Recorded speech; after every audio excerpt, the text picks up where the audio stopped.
পরিত্যক্ত বিভিন্ন প্রকার প্লাস্টিকের বোতলে বালু ভরে এরপর তা ব্যবহার করা হচ্ছে বাড়ির দেয়াল তৈরি করতে। ইটের বদলে সারি সারি প্লাস্টিকের বোতলে সিমেন্টের গাঁথুনি দিয়ে নির্মাণ করা হচ্ছে এসব দেয়াল। শখ করে এলাকাবাসী বাড়িটির নাম দিয়েছে বোতল বাড়ি। দীর্ঘদিন ধরে ব্যতিক্রম কিছু করার ইচ্ছা ছিল আব্দুল হাকিমের। ইউটিউবে বোতলের বাড়ি দেখে তা তৈরির জন্য আগ্রহী হয়ে বিভিন্ন ভাঙ্গারির দোকান থেকে পরিত্যক্ত বোতল সংগ্রহ করতে শুরু করেন আব্দুল হাকিম। এরপর সিমেন্ট বালু দিয়ে বাড়ি নির্মাণ শুরু করেন। আমি ইউটিউবে দেখছি এই বোতল বাড়ি, বা আমার মামা শ্বশুর আছে রংপুর হারাগাছ বাদশা খান, উনিও বোতলে বাসা করছে। বাসা করার পরে ওনার বাসায় আমি দাওয়াত খেতে গেছি। দাওয়াত খাওয়ার পরে ওনার বাসা দেখছি, দেখার পরে উনি বললাম যে মামা এরকম বাসা আমার একটা বানিয়ে দেন। উনি বললো যে মামা তুমি এটা পারবে না, অনেক ইয়ে হবে, অনেক ঝামেলা হবে, অনেক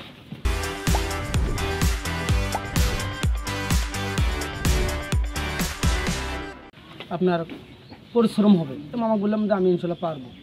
যদি পারো তাহলে আমি বানিয়ে দিয়ে আসবো। দেখ আমি অনেক পরিশ্রম করে অনেক জায়গায় ভাঙড়ি দোকান থেকে বিভিন্ন এলাকা থেকে বোতল সংগ্রহ করছি। সংগ্রহ করার পরে আমি মিস্ত্রি ডাকছি, ডাকার পরে রমজানে এসে কাজ করে গেছে, যাই কি ইনশাল্লাহ আর কাজ শেষ পর্যায়ে বা শেষে এখন ছাদ ঢালাই দিলে ইনশাল্লাহ আমার। শুরুতে বাড়িটি নির্মাণে পরিত্যক্ত বোতল ব্যবহারের বিরোধিতা করেছিলেন অনেকে। বর্তমানে হাকিমের এমন কাজ এলাকায় আলোচনার কেন্দ্রবিন্দুতে পরিণত হয়েছে। বাড়িটি দেখার জন্য দূর দূরান্ত থেকে অনেক লোক আসছেন। গাইবান্ধা জেলার ভিতরে অনেক জায়গার লোক আসে, তারা দেখতেছে। মজুমদার ধূপনি পাঁচপির বহু জায়গা থেকে লোক আসে, দেখি দেখা এদিক থেকে আসে, ওদিক থেকে আসে, বহু জায়গা থেকে লোক আসে ওখানে দেখে যায়। ওয়ালটা মানে দেখতে সুন্দর লাগে, বিভিন্ন কালারের বোতল, আর বোতল মনে করেন যে বিভিন্ন কালারের বোতল দিলে মানে ওয়ালটাও খুব সুন্দর দেখায়। শুধু সিমেন্ট আর বালু আর সিমেন্ট আর বোতল, আর কিছু না।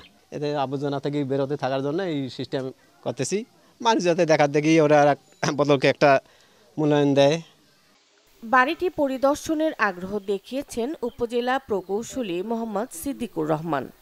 নিজে এখনো পরিদর্শন করিনি, বা এই ব্যাপারে শুধু আমি ইউটিউবে দেখছি যে বোতল দিয়ে বাড়ি বানাইছে। এখন এইটাতে কতটুকু শক্তিশালী হবে, কতটুকু পরিবেশ বান্ধব হবে, এই ব্যাপারে আমি এখনো ওয়াকিবহাল না। আমি এই জিনিসটা জানিয়ে পরবর্তীতে আপনাদের জানাতে পারবো।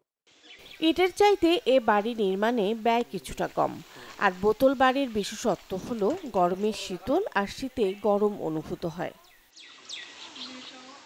Desk report, channel 24।